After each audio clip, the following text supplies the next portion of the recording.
Welcome to the Wedge, and this is the Week 8 edition. And as always, we have our quick picks, our fantasy fortune, fantasy football picks. We're doing the weekly rewind for Week 7, and then we're doing the upon further review for the Thursday night game between the San Diego Chargers and the Denver Broncos. But let's get started as always with the quick picks. Quick picks. Starting off on Thursday night, we have the San Diego Chargers at the Denver Broncos, and I'm going with Denver. Then on Sunday in the morning, over in London, we have the Detroit Lions at the Atlanta Falcons, and I'm going with Detroit. Then at the 1 o'clock games, we have Buffalo Bills at the New York Jets, and I'm going with the Jets. Then we have the Chicago Bears at the New England Patriots, and I'm going with the Patriots. Then we have the Baltimore Ravens at the Cincinnati Bengals, and I'm going with Cincinnati. Then we have the Houston Texans at the Tennessee Titans, and I'm going with the Houston Texans. Then we have the St. Louis Rams at the Kansas City Chiefs, and I'm going with Kansas City. Then we have the Miami Dolphins at the Jacksonville Jaguars, and I'm going with the Jaguars. Then we have the Minnesota Vikings at the Tampa Bay Buccaneers, and I'm going with Tampa Bay. Then we have the Seattle Seahawks at the Carolina Panthers, and I'm going with the Seahawks. Then at 4 o'clock, we have the Philadelphia Eagles at the Arizona Cardinals, and I'm going with Arizona. Then we have the Oakland Raiders at the Cleveland Browns, and I'm going with Cleveland. And then we have the Indianapolis Colts at the Pittsburgh Steelers, and I'm going with Indianapolis. Then on Sunday Night Football, we have the Green Bay Packers at the New Orleans Saints, and I'm going with New Orleans.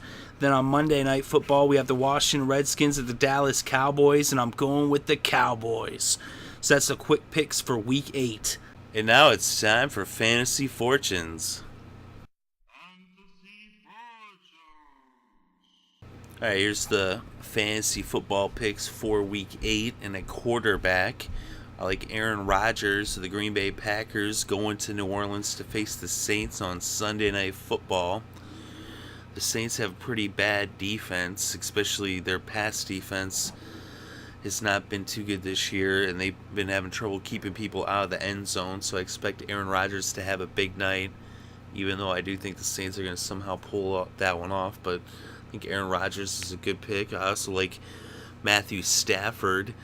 The Lions are facing the Falcons over in London, so it's on neutral ground, and the Falcons, their pass defense has been abysmal. They also have been letting up lots of points. So I think that Stafford is going to put up some big numbers in that game over there in London. Then at running back, I like DeMarco Murray of the Dallas Cowboys on Monday Night Football against Washington. It's in Dallas. It's on Monday night. Murray's the number one running back in the NFL right now by far. So there's no reason why he shouldn't continue to put up big numbers. I also like Jamal Charles of the Kansas City Chiefs. They're going to be hosting the St. Louis Rams. And the Rams are letting up some yards on the ground and through the air. And they let up a lot of points on the scoreboard. So Jamal Charles should be able to score on the ground and through the air. And he should have a pretty big day, I would expect. Then at receiver, I like Cordero Patterson of the Minnesota Vikings going to Tampa Bay to face the Bucs. Cordero's been somewhat of a disappointment so far this season as the Vikings have been struggling to find a way to get the ball into the playmakers' hands. But I think tonight, on Sunday, that's going to change. And I think that he's going to have a huge game. It should be his biggest game of the year.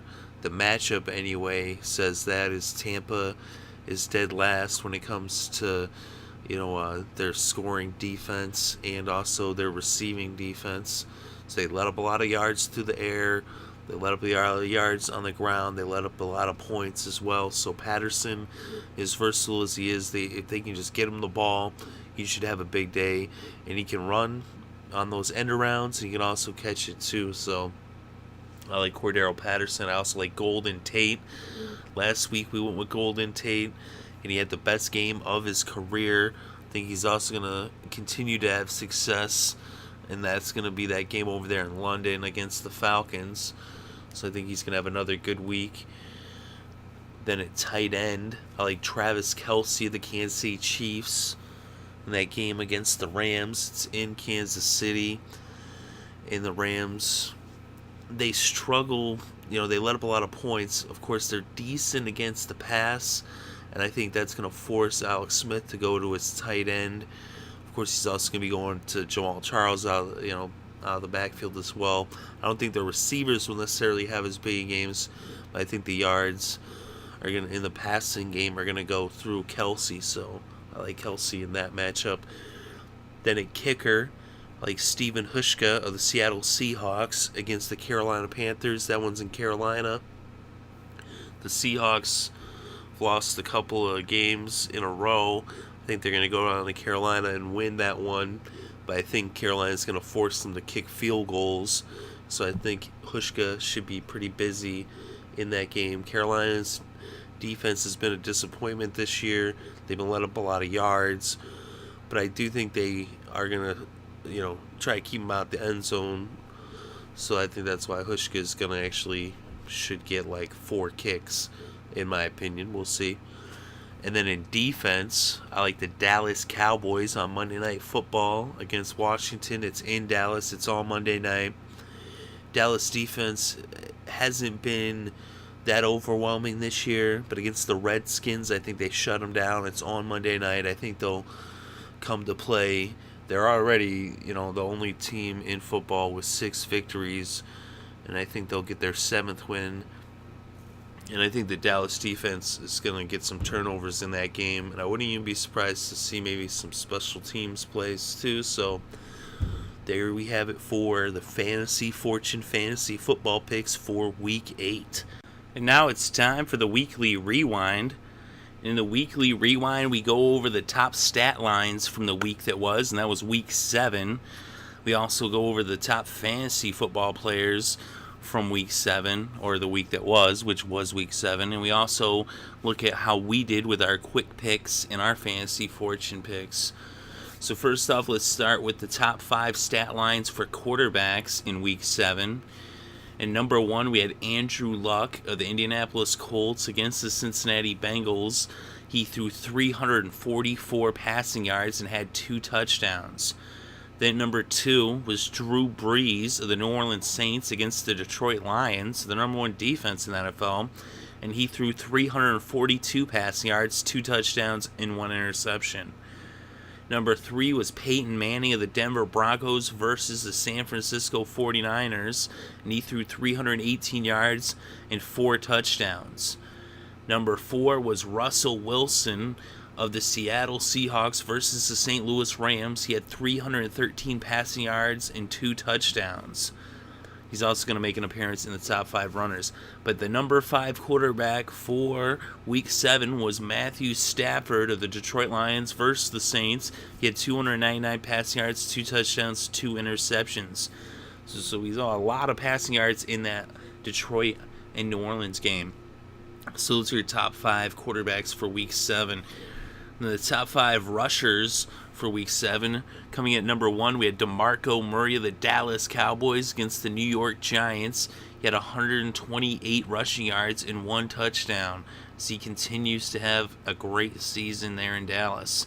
Number 2 was Denard Robinson from the University of Michigan, now playing for the Jacksonville Jaguars against the Cleveland Browns, as Jacksonville got their first victory of the year, in large part due to the 127 rushing yards and 1 touchdown by Denard. Then at number 3, we had Chris Ivory of the New York Jets against the New England Patriots on that Thursday night game. In the loss, he had 107 rushing yards and a touchdown. Then at number 4, Russell Wilson makes another appearance in the top 5. He was a top 5 quarterback, and now he's the top 5 rusher in the same game, as he had an amazing game there for the Seahawks against St. Louis. They lost that game, though, by 2 points, but he put up 106 yards on the ground, and he also rushed for a touchdown off at just 7 carries. Quite an impressive performance. And number 5 for Week 7 was Jerick McKinnon of the Minnesota Vikings against the Buffalo Bills, also in a losing effort. He had 103 yards. So the 3, 4, 5, they all lost, but the first 2 they won. But those are your top 5 rushers for Week 7. Then the top 5 receivers for Week 7. Coming at number 1 is Demaryius Thomas of the Denver Broncos against the San Francisco 49ers. He had 171 yards and 2 touchdowns. Number 2 was Golden Tate with the game of his career for the Detroit Lions against the New Orleans Saints. He had 154 receiving yards and a touchdown. Then number 3, Dez Bryant of the Dallas Cowboys against the Giants. He had 151 yards. Then number 4, we had Doug Baldwin of the Seattle Seahawks, and he had 123 receiving yards and a touchdown. And then coming in at number 5, Sammy Watkins of the Buffalo Bills going against the Minnesota Vikings. He had 122 receiving yards and 2 touchdowns, including the game winners. They won by 1 point in that game, so the rookie came up clutch in that one. And he's the number 5 receiver, and that's your top 5 receivers for Week 7. Let me look at the top 5 kickers. Number 1, we had Nick Folk of the New York Jets against the New England Patriots. He had 13 points. He was 4 for 5 from field goal range, and he made an extra point, the only one he attempted. Then we had Kai Forbath of the Washington Redskins against the Tennessee Titans. He was 4 for 4 from field goal range. He also kicked the 1 field goal to also have 13 points, so he was actually tied with Folk. Then at number 3 was Sean Swisham of the Pittsburgh Steelers against the Houston Texans. He was 3 for 3 from field goal range and 3 for 3 from extra points, and that gave him 12 points on the week. Then at number 4, Randy Bullock of the Houston Texans against the Pittsburgh Steelers. He was 3 for 3 from field goal range and 2 for 2 from extra points, and that gave him 11. And also tied with him with 11 was also Shane Graham and Cairo Santos. Shane Graham for New Orleans against Detroit, who was 3 for 3, 2 for 2. And so was Cairo Santos of Kansas City against San Diego. He had that game winner, and he was 3 for 3 from field goal range and 2 for 2 in the extra points. And so they all had 11 there to tie for 4th in that 3-way tie. So that's your top stat lines on offense for Week 7. Now let's look at the top fantasy performers in Week 7. And starting off, we'll look at the quarterbacks. And the number 1 fantasy performer of Week 7 was Peyton Manning with 318 passing yards and 4 touchdowns for almost 40 points. He had 39.9. Then we had Andrew Luck. He had 344 yards and 2 touchdowns for 29.2 points. Then we had Russell Wilson with 313 yards and 2 touchdowns. He also had those, the 106 on the ground as well in the touchdown. He had 27.65 points. So that's your top 3 quarterbacks for fantasy in Week 7. Then at running back, we had DeMarco Murray, about 128 yards and a touchdown. And then number 2, Denard Robinson with 127 yards and a touchdown. And then number 3, Chris Ivory with 107 yards and a touchdown. Then at receiver, we had Demaryius Thomas was the number 1 fantasy point getter. And he had 8 receptions, 171 yards and 2 touchdowns. Then Sammy Watkins had 9 receptions and 122 yards and 2 touchdowns for the number 2 fantasy receiver. Number 3 was Golden Tate with 10 receptions, 154 yards and a touchdown. So that was your top 3 receivers. Then at tight end, Gavin Escobar, the Dallas Cowboys, was the top tight end. He had 3 receptions, 65 yards, and 2 touchdowns. Then Antonio Gates was number 2. He had 3 receptions, 61 yards, and a touchdown. And then we had 3 players tied. Well, actually, 3 players were tied for second along with Gates, and Cooper Helfett was one of them. So that gets really confusing, but anyway. So the kickers, we had Nick Folk, Kai Forbath, and Blair Walsh were the top 3 kickers in fantasy. And then, of course, it depends on how every fantasy league's different. There's different multipliers and everything. So the top defense, depending on who you went with, most had Jacksonville as the top defense. And we also, Baltimore came up big too with 5 sacks, a fumble recovery, and a safety. Said Jacksonville, though, on most boards was number 1 with, I think they had 26 points. But let's look at how we did in our fantasy fortune. And we had Aaron Rodgers, a quarterback, and he did pretty good. He had 24 points. Then Joe Flacco, he did all right. He had 18 points, not the best, but, decent. At running back, we had DeMarco Murray. He had a huge week, 18 points, so he hit on that one. So there's a couple hits there. But then we start to get into our bad picks, which seems to be a regular thing here.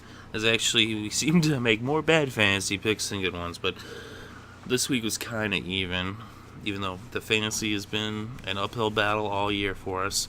But Ben Tate, he really didn't do much of anything for us in Fantasy Fortune, so that was a miss. Steve Smith, another miss. He didn't really put up much either in terms of fantasy. You don't get in the end zone, then you don't get much fantasy points. But Golden Tate, that was a just bullseye right there. Golden Tate had the biggest game of his career against New Orleans, and we picked that, so hey, at least we hit on that one. Might have had a couple misses, but we sunk the battleship with Golden Tate, right? But anyway, so then at tight end, we had Jordan Reed. Didn't really put up the numbers that I thought he would against Tennessee. Dan Carpenter didn't really get much opportunities to kick field goals. Didn't put up much points, so it was kind of a miss. But on defense, Buffalo did do pretty decent. 15 points. We had 5 sacks, 2 interceptions. They got the win. They only allowed 16. So that was a pretty good showing by Buffalo. Of course, who would have thought Jacksonville would have came out like the way they did? But that's how that goes. So that's our recap of the fantasy. Now we'll look at how did we do on our picks. We've actually been doing pretty decent on the picks lately. In the second week in a row, we got 11 right. So we continue with our double digits victories. And we had the Patriots winning on Thursday. That was a close game. Then we had Baltimore against Atlanta, and they took care of business there, no problem. Then we have Buffalo against Minnesota. That one came down to the wire, that final play. Sammy Watkins, very impressive. So it was a defensive battle there in Buffalo. And then we had our first loss, and that was the Bears and the Dolphins. Picked the Bears at home, but the Bears have yet to win at home. They struggle for some reason in Soldier Field. They cannot win. Of course, you gotta wonder if it's the construct of their team. When you got a pass-happy team, doesn't really necessarily go well with the Windy City. You know what I'm saying? So maybe they need to get back to those old days, the monsters of the Midway, and just running the ball. Even though Matt Forte, he's very talented. He picks up lots of yards. Maybe not so much on the ground, but he does get the receptions, and he gets a lot of total yards. But they really got to get something fixed. It looks like Trestman might be on his way out. Miami definitely very impressive in that win. They've got a really good defense, and if when Tannehill protects the ball, then they can win. They've been running the ball really well. Lamar Miller, definitely a very capable back. Even without Noshan, they're still doing great at running the ball. So, can't really be too upset about that loss. I mean, I thought the Bears would win at home. That's basically what it boiled down to. If it had been in Miami, I would have went with Miami. But so anyway, then we had the Colts and the Bengals. We had the Colts, and they shut out the Bengals. I didn't think they were going to shut the Bengals out, but we did pick the Colts. So it was a very impressive win for the Colts, as they have now won 5 in a row after starting the season with 2 losses for the first time in Andrew Luck's career. And their defense has really gelled, and they've come together, and they are one of the top teams in the AFC for sure. And then we had the Browns and the Jacksonville Jaguars. And who would have thunk it? The Jacksonville Jaguars get their first victory of 2014, and they do it earlier than they did last year. They were 0-8 last year, and this year they were 0-6, and then they got their first victory there at home against the Browns. And it's disappointing for the Browns. It was a game that you would have thought they should have won, and they could have won, but they went down there, they laid a goose egg, and Jacksonville is actually, they're better than people give them credit for. Everybody likes to just trash Jacksonville, but they have a lot of talent on defense that people overlook. And Blake Bortles, although he struggled in that game, but they pull out the win, and he's actually very talented as well. We saw Denard had that huge game. If they can continue to figure out ways to get Denard Robinson the ball, then he can be a factor, and they can maybe pick up some more wins. So you actually seen in the quick picks, I'm actually picking them to beat Miami this week. I actually had them winning that game against Miami, already. That was the game I thought, okay, they could beat Miami. And they won it a week early. So, there you go. But then the Saints and the Lions had the Lions. That one was exciting. Came down to the wire. They had to score 2 touchdowns at the end there to win. So that was a very exciting game. They won that one by 1 point. And then we had the Packers and the Panthers in Green Bay. We took the Packers. They won that one. They beat up on the Panthers bad. I mean, it was a blowout. Carolina only got those points late in the game after it was already well out of hand. Then we had Washington, Tennessee.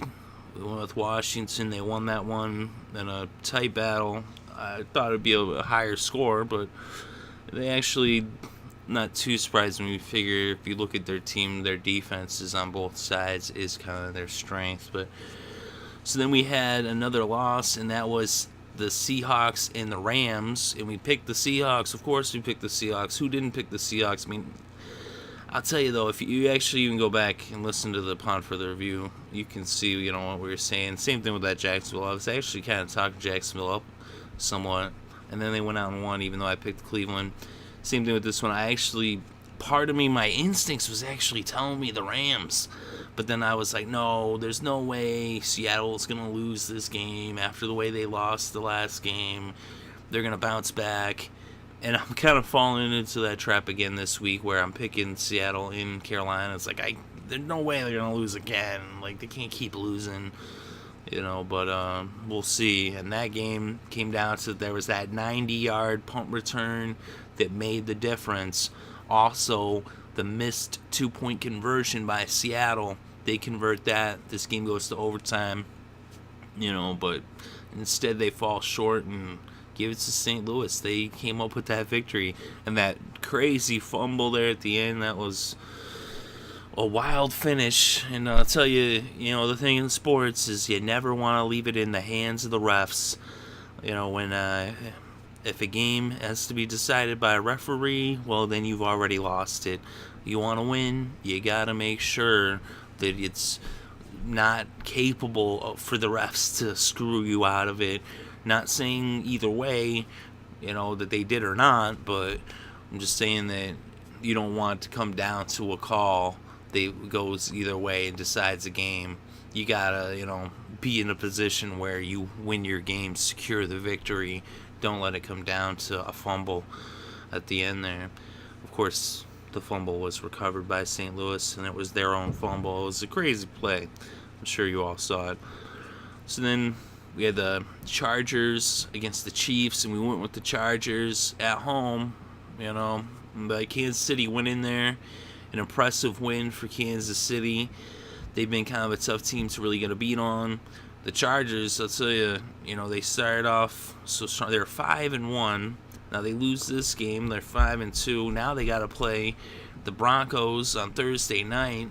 They might be 5-3 before it's all said and done. And tough games against division opponents. To lose at home against Kansas City is a bad loss for the Chargers. I mean, you can't afford to lose to your division rivals at home.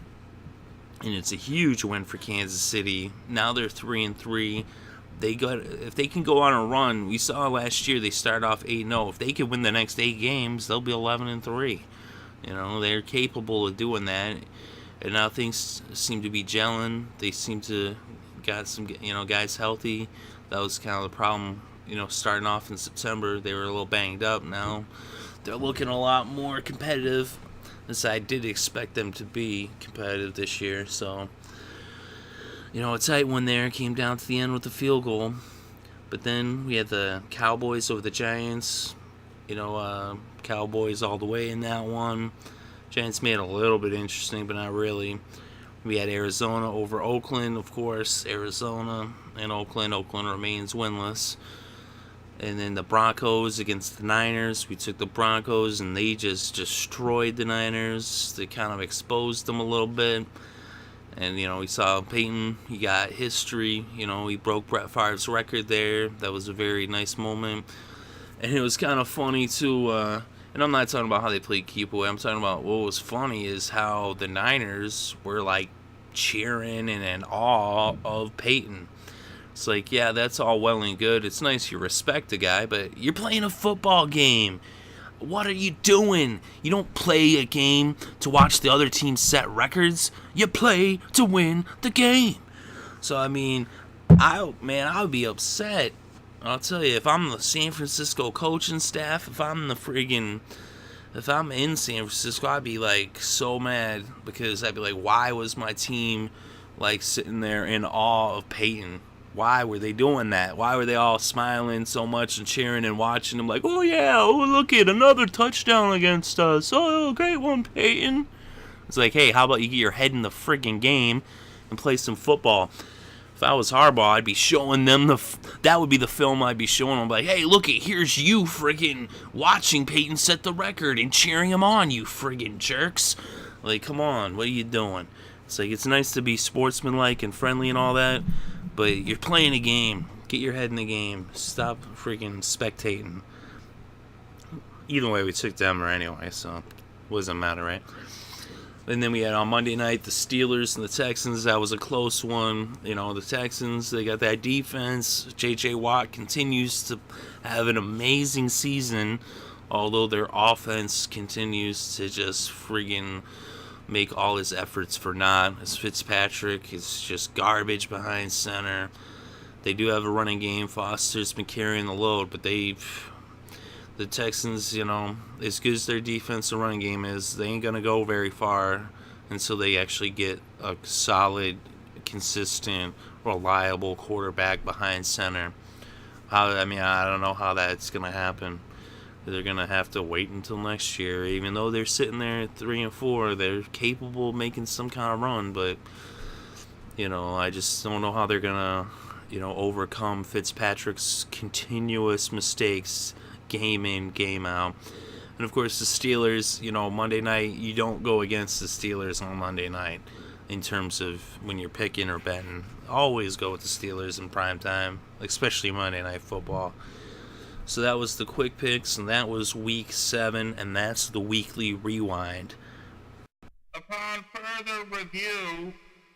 And in this edition of Upon Further Review, we'll be going over the Thursday night game, and this will be between the San Diego Chargers and the Denver Broncos, and you can catch that October 23rd at 8:20 p.m. Eastern Time, and that will be simulcast on the NFL Network and CBS. So these two AFC West division rivals are going at it, and entering this game, the Chargers are 5-2 and the Broncos are 5-1. So these two teams are battling it out for first place in the AFC West. And the Chargers started off with that loss on Monday Night Football as part of that doubleheader on Monday night there in Week 1 as they lost by just 1 point to the Arizona Cardinals. They then won 5 straight as they hosted the Seahawks, and then they went to Buffalo, and then they hosted Jacksonville and the Jets, and then they went to Oakland and they won all those games. But then they hosted Kansas City last week and they lost by just 3 points. So both of the losses for San Diego are for a combined 4 points. They lost by 1 to the Cardinals and 3 to Kansas City. So if it wasn't for 4 little points, the Chargers would be undefeated. But they are not. They're 5-2. And the Broncos started off by beating the Indianapolis Colts in Week 1, and then they beat Kansas City in Week 2. Both those games were in Denver. Then they went on the road and they lost to the Seahawks in Seattle. That was their only loss of the season thus far, and that was an overtime loss. So their only loss was by that 6 points in overtime. Otherwise, they'd be undefeated. They then had their bye week. They hosted the Cardinals, and they beat up on them really bad. A really good Cardinals defense, too, and they took advantage of them, just really exposed them. Then they went to New York and they beat the Jets. And then they hosted the San Francisco 49ers last week and they beat up on them too, as they are just beating up on some good teams, and they really have a pretty impressive record when you look at it. Is they've faced nothing but good teams, really.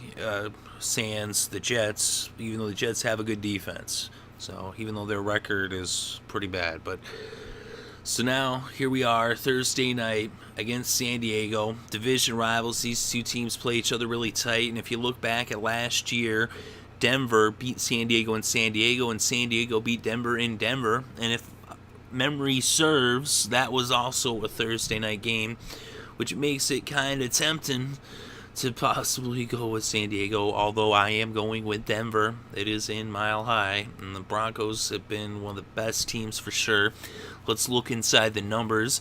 And when it comes to passing proficiency in 2014 in passing yards per game, the San Diego Chargers are number 6 in the NFL in passing yards per game.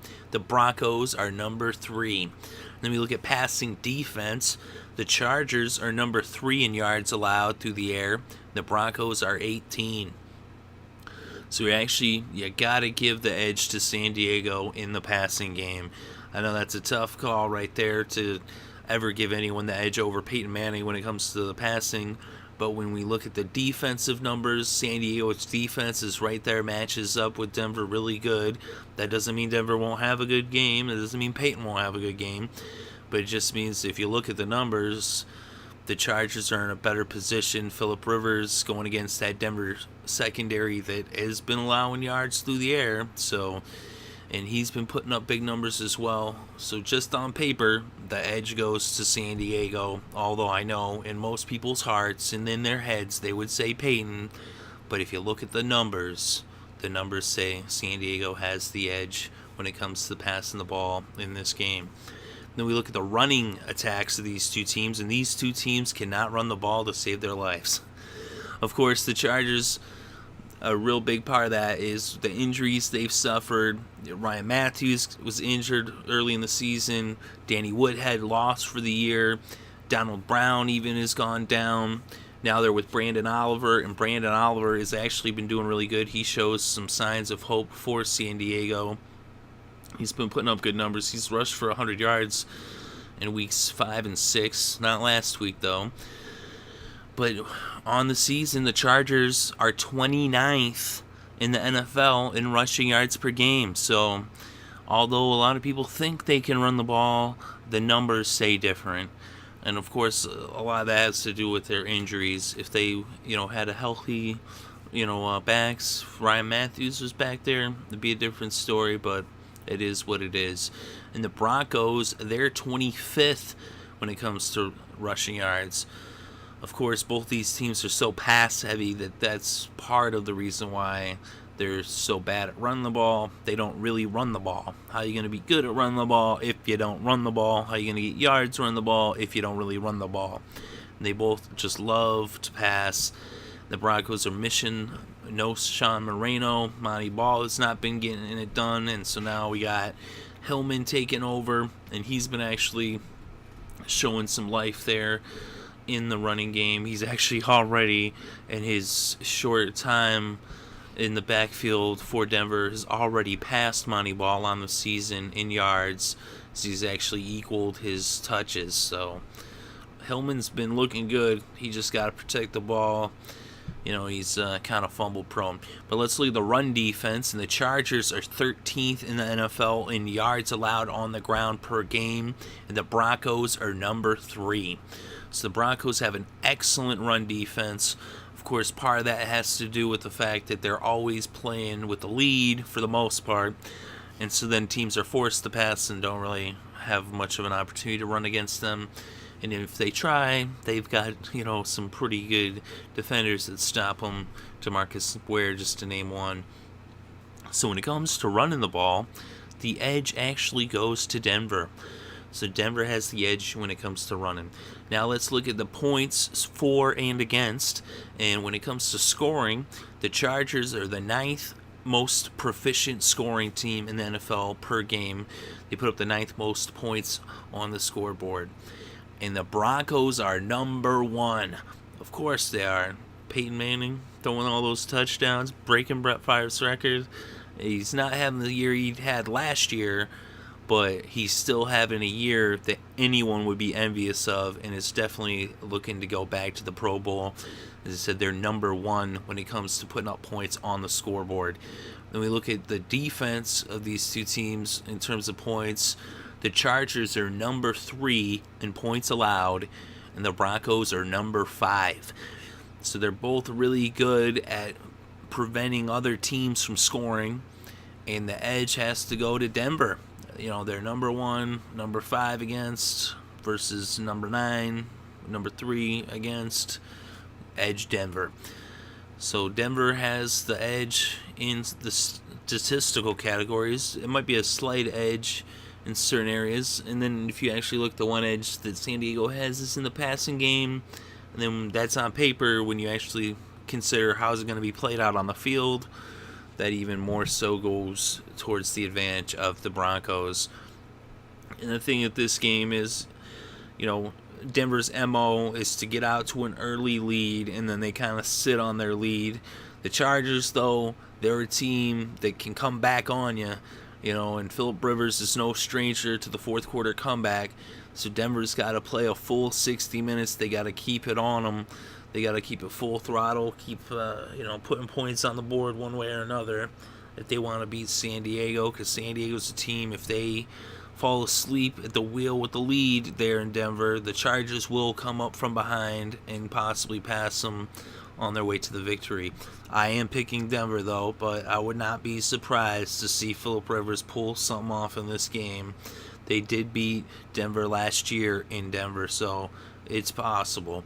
Although I think that Peyton Manning and the Broncos should come off of this short week, and they should have a lot of success. They didn't have to actually play much of that game against the Niners. They were blowing them out so bad. They pulled most of their starters early, and Peyton was watching them take the victory formation at the end of the game from the sideline. So, he's well rested, not really banged up from that game, and Peyton should put up some, big numbers. Of course, the Chargers got a good, defense, and it will be fun to watch to see how it all plays out. But the Chargers, they're going to struggle on the ground. They're going to need Brandon Oliver to put up some numbers. Last week, he was looking good, but he just didn't get the touches. He was averaging over 4 yards per carry, I think like 4.5, but he only had 67 yards. So they say he just wasn't getting the touches. So they got to keep the ball in his hands, and that's really the way they got to beat him. Of course, they're more likely to be able to take advantage of them through the passing game. They're going to need, to do the classic connection, the most prolific quarterback to tight end connection of all time. That's Rivers to Gates. Of course, Peyton and Julius Thomas will have something to say about that, as we could end up seeing a battle of tight ends, seeing, which tight end will put up the most touchdowns, right? Would not be shocked to see that going back and forth. Rivers to Gates, Manning to Thomas, But of course, he's also got another guy named Thomas, and that's Demaryius. And Demaryius, if he has a big game, that'll go a long way towards them winning too. Like I said, the Chargers got a really good defense. They did shut out the Jets. They've actually been, keeping teams to pretty low scores as it is. But this is definitely the toughest challenge they've faced so far this season, without a doubt. I mean, they did beat Seattle, but other than that, they haven't beaten a team anywhere near the Broncos' caliber of competitiveness. And the Broncos, they've been facing nothing but tough teams. I mean, they went against the Colts, the Chiefs, the Seahawks, the Cardinals, and the Niners already. I mean, yes, the Jets, but not every team can be a playoff team, right? Not that all those teams necessarily will make the playoffs, but they all have the potential to. And they're all very competitive. So Denver's been looking impressive against top competition, and I don't really see any reason to think that they won't put up another W on the board and get a win there in Denver on Thursday night. I said it should be close, it should be exciting, it should come down to the end. Of course, if Denver, they get out to that big lead and the Chargers, play from behind, they can mount that comeback, but if Denver keeps on scoring, then this game could end up being a double-digit win for the Broncos, possibly. Either way, I think it will come down to the end, though. I think it'll be a close game. So I think Denver wins. Let me know what you think in the comments section below. Very interested to hear your opinions, to read them as it were. I'm not really going to hear your opinions. Maybe I'll hear them, I'll say them out loud, and then I'll be like, I'll hear myself say your comment. But I'll read your opinions. So leave those below, and I will definitely read them, and I will do my very best to respond if it is something that seems that you want me to respond to. If it doesn't seem you want me a response, if it's just some kind of like comment that don't really need a response, then I'm not going to respond necessarily. But if you want a response, I will open a dialogue with you. So go ahead and leave a comment. Also, if you enjoyed the show, make sure to hit the like button. How else would we know you enjoyed the show if you don't hit that like button? And if you want more of this content, go ahead and subscribe, because we bring you upon further reviews for each and every single game, each and every single week, along with recaps for every single game in the NFL. And this is the Wedge. This is part of the Wedge. It's also Upon Further Review. We do the Thursday night Upon Further Review as part of the Wedge. And that's our weekly show where we do our quick picks, fantasy fortune picks, and the weekly rewind. We're also covering the World Series. And we've been doing the baseball playoffs all the way leading up to the World Series here, as it's now tied up at 1-1 between the Royals and the Giants, heading back to well, not heading back, but heading to San Francisco for Game 3. So keep an eye out for that.